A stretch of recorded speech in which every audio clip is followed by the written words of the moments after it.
हरियाणा में विधानसभा चुनाव प्रचार को लेकर आज उत्तराखंड सीएम पुष्कर सिंह धामी भिवाड़ी पहुंचे। सीएम के हेलीकॉप्टर के लिए हेलीपैड भिवाड़ी के बाबा मोहन राम मंदिर के पास बनाया गया। वहां से सीएम धामी सड़क मार्ग से हरियाणा के रेवाड़ी जिले के धारवेड़ा में जनसभा को संबोधित करने के लिए निकल गए। हेलीपैड पर ही भिवाड़ी और हरियाणा के बीजेपी कार्यकर्ताओं ने सीएम धामी का स्वागत किया। वहीं बीजेपी कार्यकर्ताओं ने बाबा मोहन राम की प्रतिमा देकर स्वागत किया गया। मीडिया से बात करते हुए सीएम धामी ने कांग्रेस पर निशाना साधते हुए कहा कि मोदी के नेतृत्व में हरियाणा में डबल इंजन की सरकार बनेगी। पहले की सरकार में पहले भाई भतीजा वाद होता था, विशेष परिवार के इशारों पर पूरी सरकार चलती थी, जमीनों की बंदरवाट होती थी, बड़े बड़े घोटाले होते थे। बीजेपी सरकार ने पर्ची और खर्ची दोनों को समाप्त किया है। सीएम ने कई बार कांग्रेस पर निशाना साधा। उन्होंने कहा कि हरियाणा में कांग्रेस प्रत्याशी अपने भाषण में चुनाव जीतने के बाद अपने समर्थकों को, रिश्तेदारों को नौकरी देने का वादा कर रहे हैं। हरियाणा में चुनाव के दौरान बागी नेताओं पर सीएम धामी ने कहा कि बीजेपी एक अलग विचारधारा की पार्टी है। किसी एक को टिकट मिलने से कुछ कार्यकर्ता नाराज जरूर हुए हैं। किसानों को लेकर विवादों में आई कंगना रनौत को लेकर सीएम ने सफाई देते हुए कहा कि सरकार किसान हितैषी है। आपकी तैयारियां, पार्टी की कितनी सीटों पे आपकी उम्मीद है?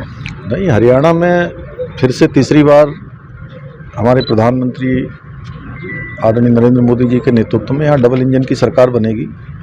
और पिछले 10 सालों में जो हरियाणा में डबल इंजन की सरकार ने, भाजपा की सरकार ने जो काम किया है और उससे पहले की जो सरकार थी, इन दोनों सरकारों में फ़र्क साफ दिखाई देता है। पहले की सरकारों में किस प्रकार से यहाँ पर भाई भतीजावाद होता था, भ्रष्टाचार होता था, एक विशेष परिवार के इशारे पर पूरी सरकार चलती थी, ज़मीनों की बंदरवाट होती थी, बड़े बड़े घोटाले होते थे।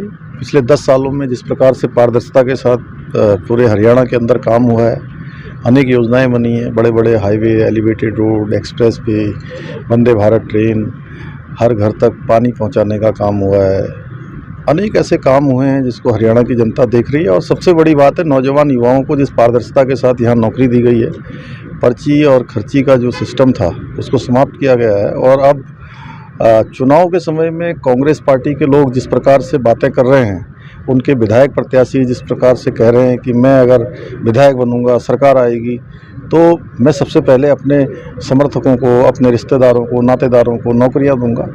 तो आम नौजवान समझ रहा है। सीएम साहब, हरियाणा में बीजेपी में बागियों की संख्या बहुत ज़्यादा हो गई है, क्या कारण रहा?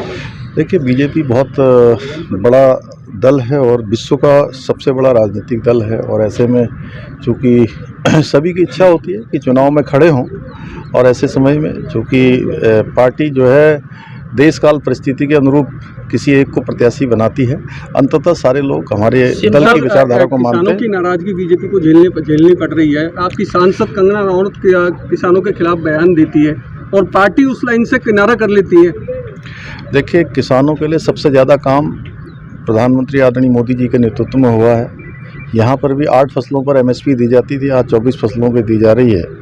और जो किसान है वो भली भांति फ़र्क महसूस करता है कि हम किसानों के हितैषी हैं, किसानों के उत्थान के लिए काम कर रहे हैं और किसानों की आय दुगनी हो उसके लिए काम कर रहे हैं।